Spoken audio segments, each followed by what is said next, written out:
शांति। ज्ञान सागर शिव बाबा हम बच्चों को कल्प भर के लिए संपूर्णता और संपन्नता देने के लिए आए हुए हैं। एक अविनाशी संपन्नता जो कभी भी ख़त्म नहीं होती, जो आदि मध्य अंत चलती है। तो बाबा हमारे को आत्मा जो चाहती थी वो सब देने के लिए आए हैं, या ऐसा बोलें कि आत्मा जो परम धाम से लेकर आई थी वो देने के लिए आए हैं। तो बाबा हम आत्माओं से इतना अंतरंग हैं कि वो हमें पहचानते हैं, और संपूर्ण कल्प की गहराइयों में बाबा पहचानते हैं।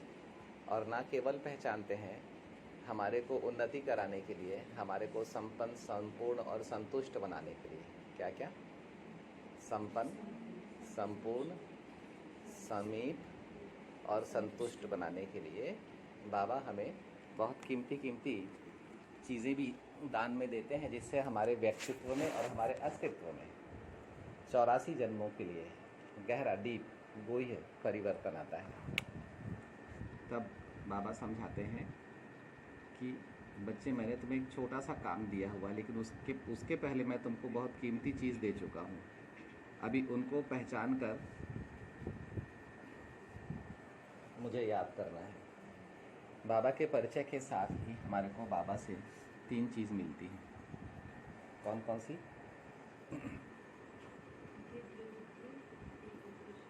दिव्य बुद्धि।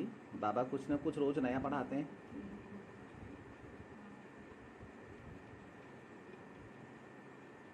दिव्य दृष्टि, और एक और बहुत सुंदर बाबा ने नायाब चीज़ दी है, ठीक है,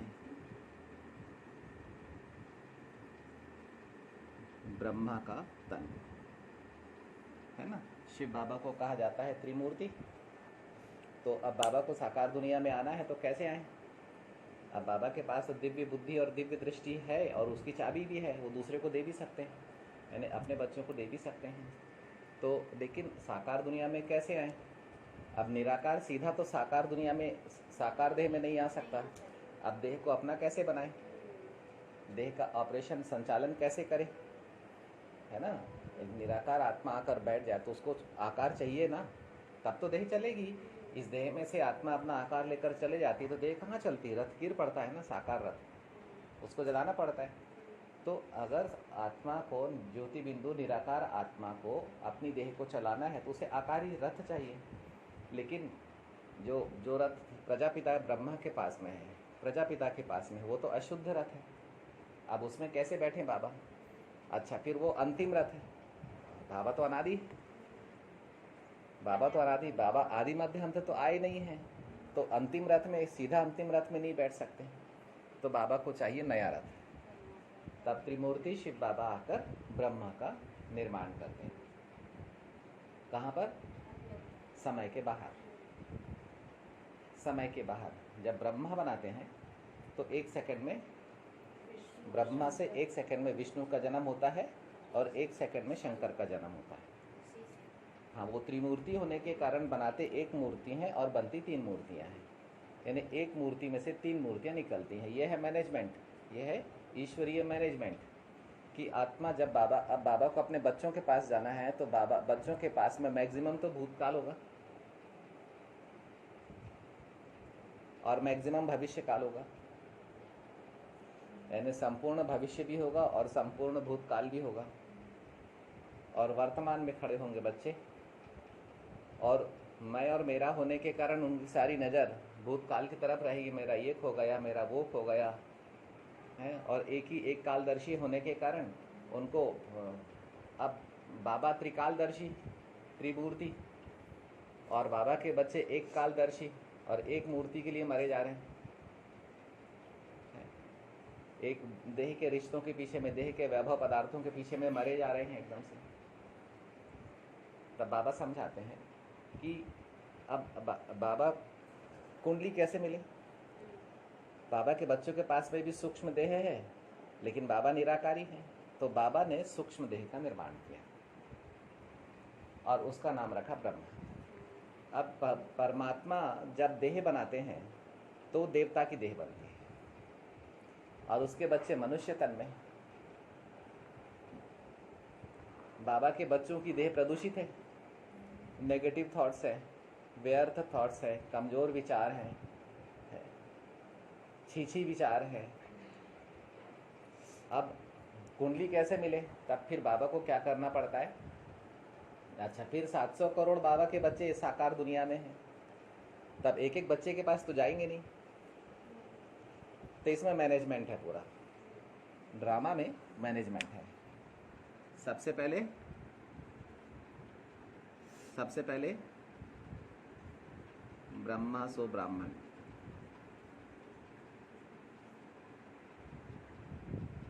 ठीक है। फिर है देवताएं, ये मैनेजमेंट है। फिर है क्षत्रिय, फिर है वैश्य, फिर है शूद्र, ठीक है। और अंत में है ब्रह्मा, ब्राह्मण और शिव बाबा।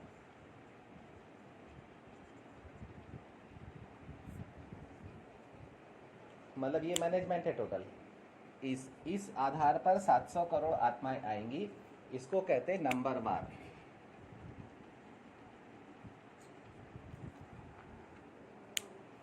ये नंबरवार है, लेकिन संगम पर कहेंगे नंबरवार पुरुषार्थ अनुसार। ऐसा नहीं कि सीधे परम धाम से 700 करोड़ आत्माएं निकल के आ जाती हैं, ऐसा नहीं। मैनेजमेंट है ये। दुनिया को स्वर्ग और नर्क, दुनिया को 2500 साल तक स्वर्ग बना के रखने के लिए ये मैनेजमेंट है कि ऐसी कोई भी आत्मा स्वर्ग में नहीं आएगी जो स्वर्ग के लायक नहीं है। तब बाबा आकर संगम युग में पुरुषार्थ कराते, ठीक है। अब बाबा को अपने बच्चों, अब बच्चों की स्थिति क्या रहती है? बच्चे देह अभिमानी होते हैं, बच्चे पतित होते हैं। बच्चों के अंदर में मन, बुद्धि, संस्कार, बुद्धि बहुत भटक रही होती है, डिवाइनिटी कुछ होती नहीं है। क्या करूं? प्रश्न ही प्रश्न होते हैं बुद्धि में। आत्मा अपनी बुद्धि से प्रश्न ही करते रहती है। बुद्धि कुछ भी दिखाती है तो उसको मालूम ही नहीं रहता, आंसर होता ही नहीं है। मन भी अतृप्त रहता, असंतुष्ट रहता, विचार शक्ति खत्म हो चुकी होती है, कर्म में पाप घुल चुका होता है और कर्म के साथ फल की मशीनरी एक्टिव हो जाती है। तो आत्मा अपने फलों से परेशान रहती है। किसी के पास तन कमज़ोर होता है, किसी के पास धन नहीं होता, निर्धन होता है, किसी के पास में देखा रिश्ते नाते बिगड़े, संबंध बिगड़े हुए होते हैं, और किसी का मन एकदम कमज़ोर हो जाता है, मन में कुछ भी नहीं रहता है। जो मन दैवीय है, शक्तिशाली है, वो मन एकदम कमज़ोर हो जाता है। तो दिल शिकस्ती आते रहती है और बुद्धि में ना तो प्यार होता है, ना खुशियाँ होती, ना शांति होती है। कुल मिला के आत्मा पतित तमो प्रधान हो जाती है, तमो प्रधान पतित हो जाती है एकदम। अब उस समय भगवान आते हैं परम धाम से। आप कहाँ परमात्मा? प्यार का सागर, ज्ञान का सागर, शांति का सागर, पवित्रता का सागर। और कहाँ आत्मा? तो अब कुंडली कैसे मिले? एक एकदम ऊंचे थे ऊंचे और एक एकदम नीच थे नीच, कैसे मिले? तब बाबा आकर दिव्य बुद्धि क्यों देते हैं? ताकि आत्मा तो चैतन्य है ना, शिव बाबा का बच्चा शरीर कैसा भी हो, आत्मा का मन, बुद्धि, संस्कार कैसा भी हो, लेकिन विकास तो हो सकता है ना, चैतन्य है ना, समझदार बन सकती है अगर नहीं भी है तो। और बाबा के जो बच्चे होंगे, जो ब्रह्मा मतलब ब्रह्मा मुख वंशावली होंगे, वो बाबा को पहचान लेंगे। उनकी बुद्धि में अंत तक ये ताकत रहती है। तब बाबा क्या कहते हैं कि उनको दिव्य दृष्टि देते हैं, दिव्य बुद्धि देते हैं। दिव्य बुद्धि क्यों देते हैं? समझने के लिए, ताकि बेसमझ से समझदार बन सके। फिर दिव्य दृष्टि क्यों देते हैं? ताकि देख सकें। कैसे देख सकें? क्या क्या देख सकें? परम धाम देख सकें, तीनों लोक देख सकें, तीनों काल देख सकें, सृष्टि चक्र देख सकें, स्वदर्शन कर सकें, परमात्म दर्शन कर सकें, अपना आदि मध्य अंत देख सकें, कल्प वृक्ष देख सकें। फिर समझ क्या सकें? जड़ को समझ सके, तने को समझ सके, टाल टालियों को समझ सकें। फिर सतो प्रधान, सतोगुणी, रजो प्रधान, तमो प्रधान को समझ सकें। फिर परम धाम को अनुभव कर सकें, अव्यक्त वतन को अनुभव कर सकें, ब्रह्मा विष्णु शंकर के कर्तव्य को अनुभव कर सकें, शिव बाबा का और ब्रह्मा बाबा का कनेक्शन, इनके पीछे भी छिपा हुआ पूरा विज्ञान, धर्म, राज्य और विज्ञान को अनुभव कर सकें। यानी अपने पूरे 84 जन्म अपने संस्कारों में, हर संस्कार में आत्मा परमात्मा प्रॉपर्टी को भर ले, और 21 जन्म तो कम से कम हो ही जाने हैं। बाकी आत्मा के पुरुषार्थ पर है कि वो कितना पुरुषार्थ कितना तेजी से कर सकती है। और बीज की भाषा वृक्ष के अंत में बैठी हुई पतित आत्मा को समझना है, सुनना है। अब आत्मा के कान कैसे एक्टिव हों? ये ज्योति बिंदु आत्मा है, ठीक है, यहाँ पर और यहाँ पर आत्मा के कान हैं।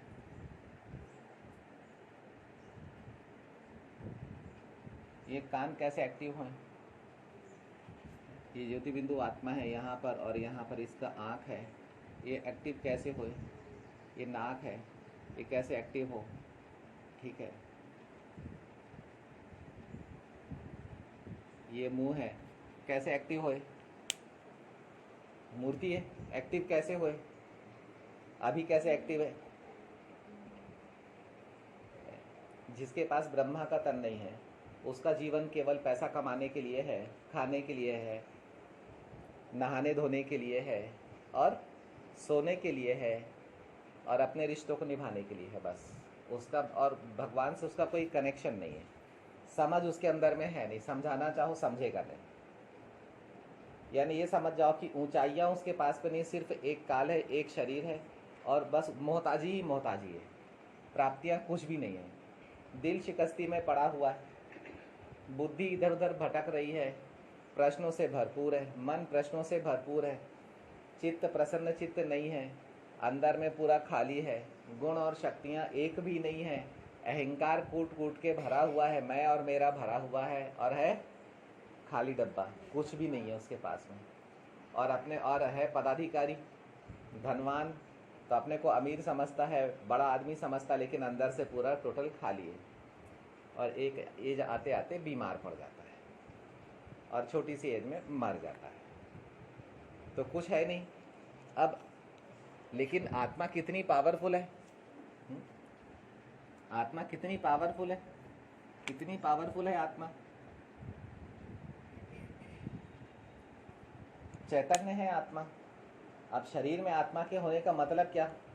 जब बेसमझ है, अंधी है, अच्छी राहों में चल नहीं सकती तो लंगड़ी है, अच्छे कर्म कर नहीं सकती, पाप कर्म करने बोलो तो तुरंत तैयार, और पुण्य कर्म करने को बोलो तो सोचती है। दूसरे के पीछे में खुद अहंकारी बन गए हैं। अब जब अकेले हुए तो पता चला, अरे अब तो वो जो फीडिंग हो रही थी वो तो खत्म। तो क्या हो गया कि ये जो मोटर है ये कैसे एक्टिव होए, ये जो हाथ है,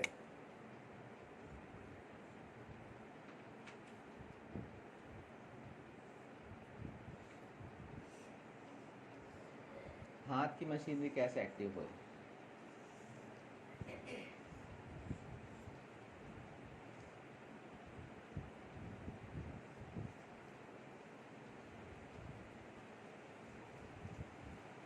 है हाथ की मशीनरी कैसे एक्टिव हो, पेट की मशीनरी कैसे एक्टिव हो, हार्ट की मशीनरी कैसे एक्टिव हो? तो उसके लिए क्या चाहिए? सूक्ष्म तन। लेकिन सूक्ष्म तन में अब आँखों, आत्मा को आदत है दो आँखों से देखने की, दो आँखों से सिर्फ साकार संसार दिखता है। आत्मा को आदत है, आत्मा का संस्कार है नाक से सांस लेकर जिंदा रहने की। यानी मस्तक यूजलेस पड़ा हुआ है, मस्तक यूजलेस पड़ा हुआ है, मन यूजलेस पड़ा हुआ है, बैठे बैठे सोचते रहेगी, विचार नहीं करेगी, दुखी रहेगी, अपने दुखों को खत्म नहीं कर पाएगी, कमजोर रहेगी, अच्छे विचार पैदा नहीं कर पाएगी, शक्तिशाली भी कमजोर विचारों को अनुभव करके अपने को कमजोर अनुभव करेगी। अब ये सब, अब भगवान को आना है आत्मा के पास में और उसको ताकतवर बनाना है।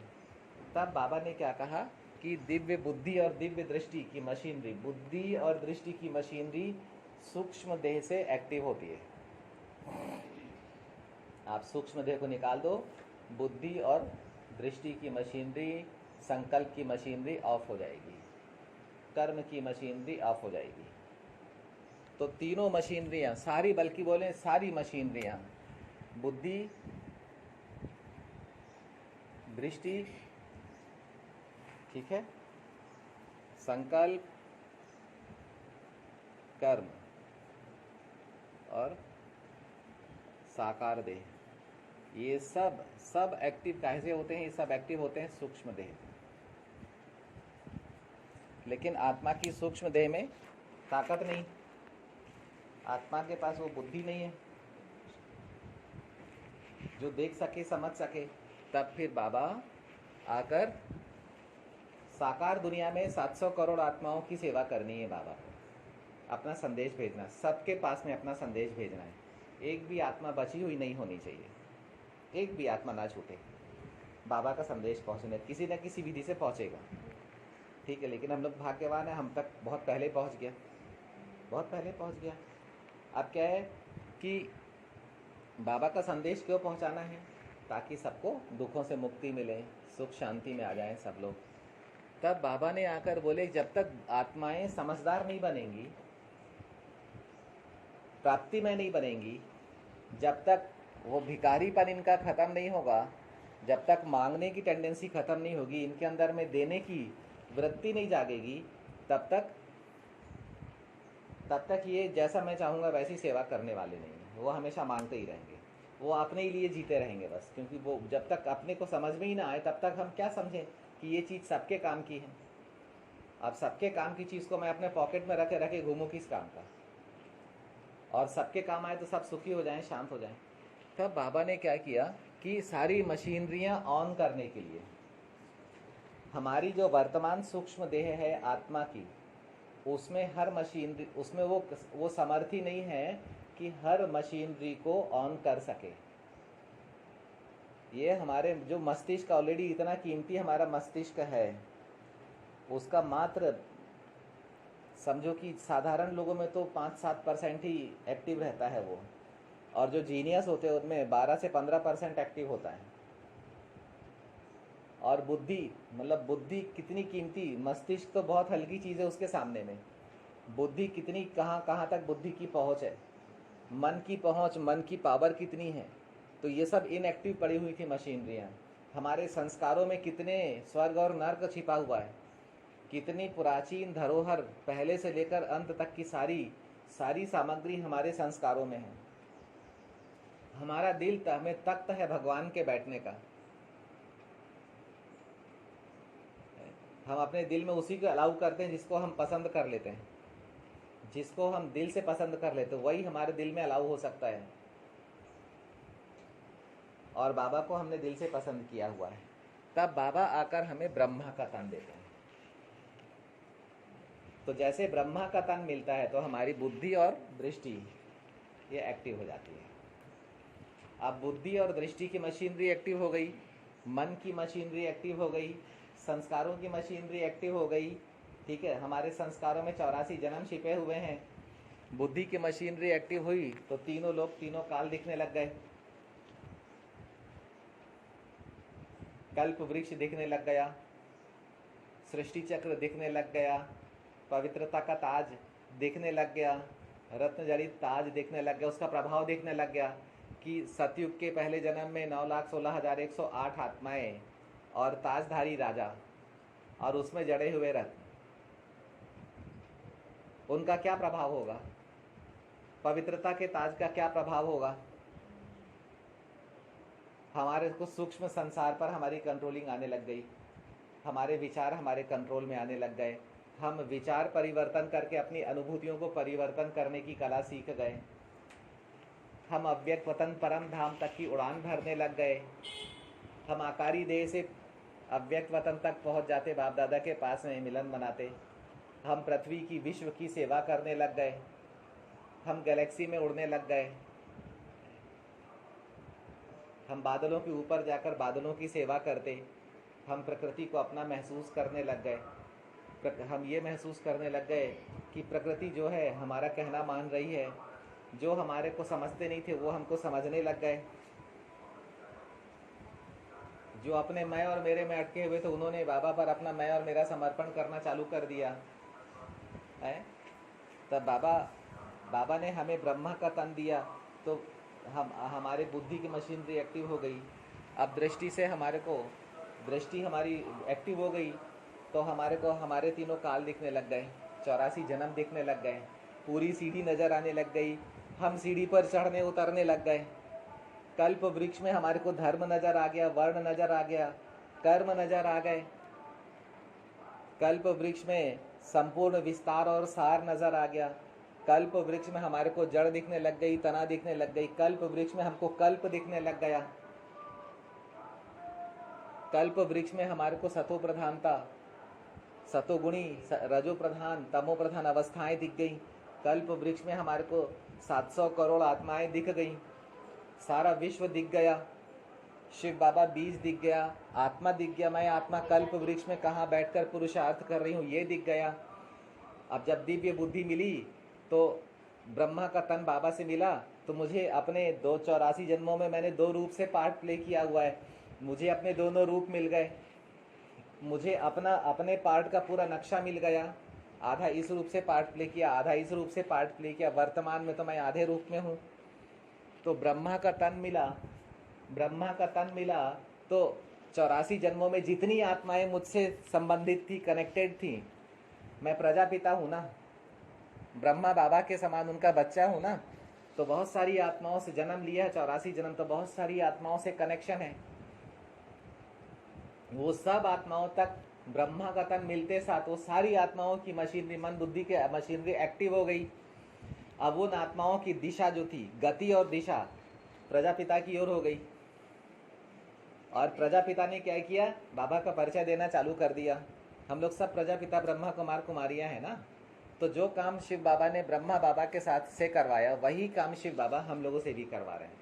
हम लोग कल्प की या विश्व की या 700 करोड़ आत्माओं में से वो भाग्यवान आत्माएं हैं जिसे ब्रह्मा के कर्म मिले हुए हैं, जिसे शिव बाबा के कर्म मिले हुए हैं, जो शिव बाबा के कनेक्शन में है, जो शिव बाबा के रिलेशन में है, जो शिव बाबा से, ब्रह्मा बाबा से अंतरंग है, जिनके दिल तट पर आकर बाप दादा दोनों बैठते हैं, जो विश्व में परमात्मा कर्म करने के लिए निमित्त बन चुके हैं। ब्रह्मा बाबा के समान, ब्रह्मा बाप के समान, बाप दादा के सारे कर्तव्य हम लोग सब कर सकते हैं और कर रहे हैं। तब तो जाकर आज सारे विश्व पर हमारा झंडा लहरा रहा है, परचम पर है। दुनिया के सारे दोष खत्म करने के निमित्त हम लोग बन चुके हैं। सारे दोष, सबके दोष खत्म करने के वो कला बाबा ने हमको सिखा दी हुई है। हम देवी देवताओं को समझ चुके हैं, देवी देवताओं को समझ चुके हैं। हम पूज्य और पुजारी की पूरी कहानी को पढ़ चुके हैं। सत्यनारायण की कथा हमको मालूम है, तीसरी की कथा हमको मालूम है, अमरनाथ की कथा हमको मालूम है, यानी रामायण हमको मालूम है, महाभारत हमको मालूम है, गीता हमको मालूम है।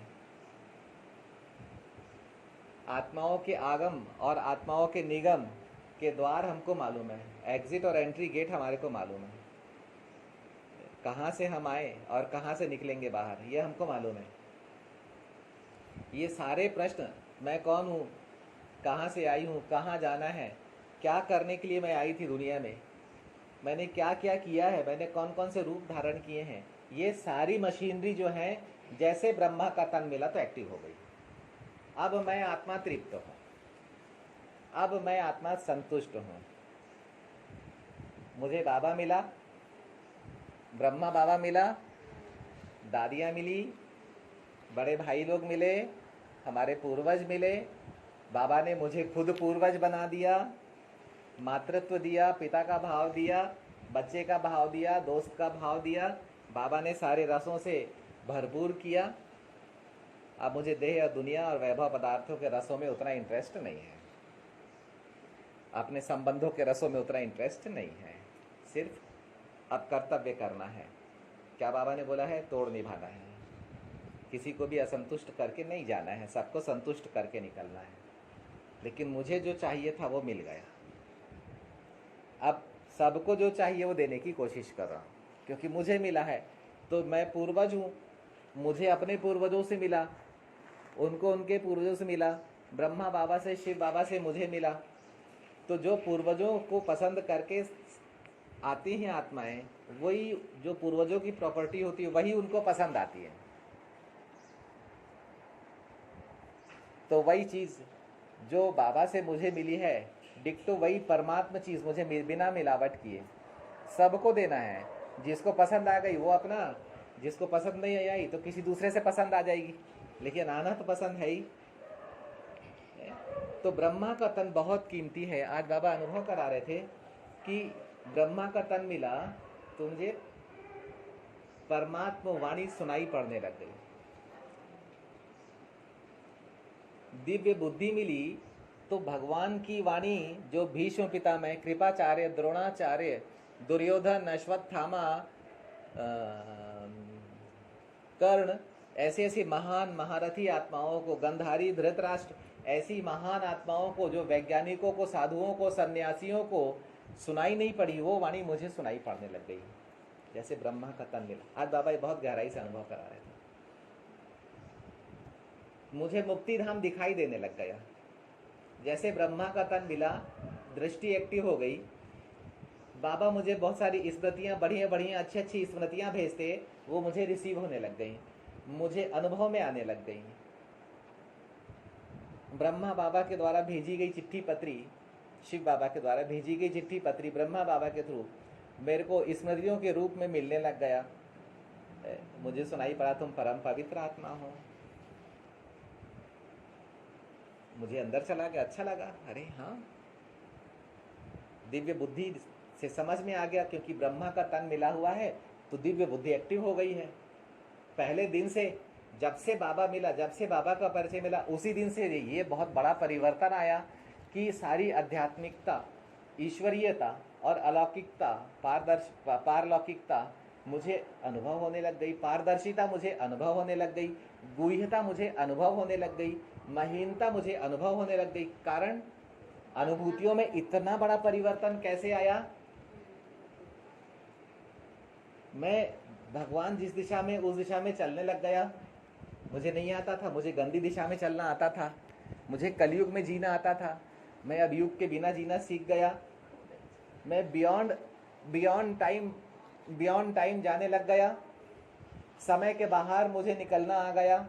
ब्रह्मा का तन मिला, ब्रह्मा का तन मिला। जो सूक्ष्म बीमार मशीनरी थी वो तंदुरुस्त हो गई। ब्रह्मा का तन मिला, प्रकृति भरपूर होने लग गई। देह से जो देह डिमांड किया करती थी, ये दो वो दो वो दो, आत्मा से वो ठंडा हो गया, प्रकृति भरपूर हो गई। परम धाम तक मैं आत्मा पहुंच बन गई। परम धाम तक रुद्रमाला को समझ गई, विजय वैजंती माला को समझ गई। मुझे अपने अंक दिख गए, अपना नंबर दिख गया, अपना ताज दिख गया, तख्त दिख गया, तिलक दिख गया, अपनी संपूर्ण ऊंचाई मिल गई, संपूर्ण विशालता मिल गई, संपूर्ण नवीनता मिल गई, गहराई मिल गई, गुह्यता मिल गई, भगवान से समीपता मिल गई, समानता मिल गई ब्रह्मा बाप से। ये सब ब्रह्मा तन, दिव्य बुद्धि और दिव्य दृष्टि मिलने के कारण हुआ। मेरी एक एक ऑर्गन्स, एक एक इंद्रियां मेरी एक्टिव हो गई। अब अपने ऊपर है कि कितना दिल से मैं जी रहा हूं भगवान के साथ। मुझे जीना आ गया। किसको? आत्मा को जीना आ गया। आत्मा ने जीना सीख लिया, भगवान के साथ रहना सीख लिया। इंसान के साथ नहीं रह पाती थी जो, उसने भगवान के साथ रहना सीख लिया, भगवान के साथ जीना सीख लिया, ब्रह्मा के साथ में रहना सीख लिया, ब्रह्मा बाप से प्यार करना सीख गई, ब्रह्मा बाप शिव बाबा का प्यार करना सीख गई। तो ऐसी आत्माएं, ऐसी प्राप्ति हमें बाबा का परिचय के साथ ही साथ तुरंत मिल गई। अच्छा, ओम शांति, ओम शांति। ज्ञान सागर शिव बाबा। हम बच्चों को कल्प भर के लिए संपूर्ण और संपन्नता देने के लिए आए। एक अविनाशी संपन्नता जो कभी भी खत्म नहीं होती, जो आदि मध्य अंत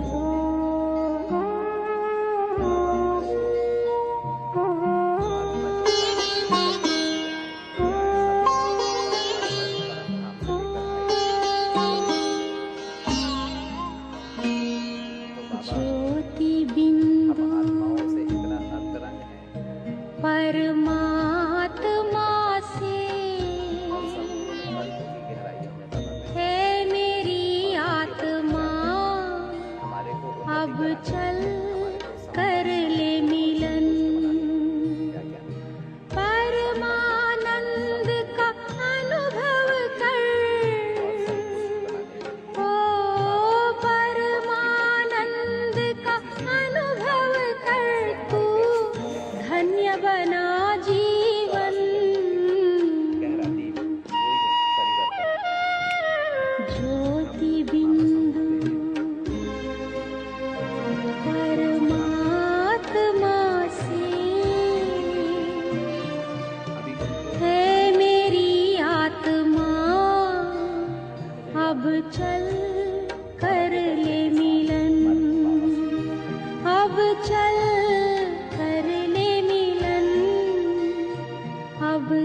जा मन में मगन,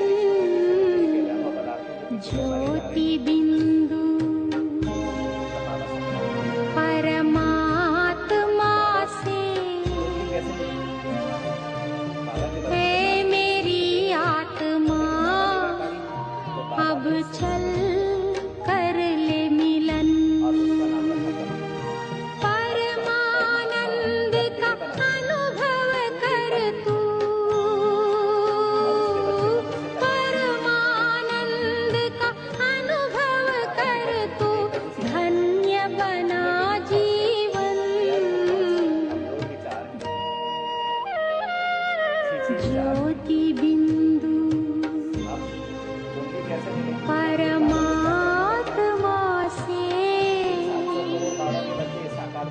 है मेरी आत्मा, अब चल कर ले मिलन, अब चल कर ले मिलन, अब चल कर ले मिलन, अब चल कर ले मिलन, अब चल कर ले मिलन।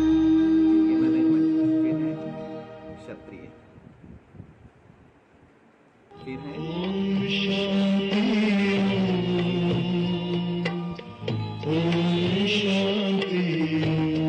और अंत में है बड़ा है सुख कर ये मंत्र मन है, ओम शांति ओम।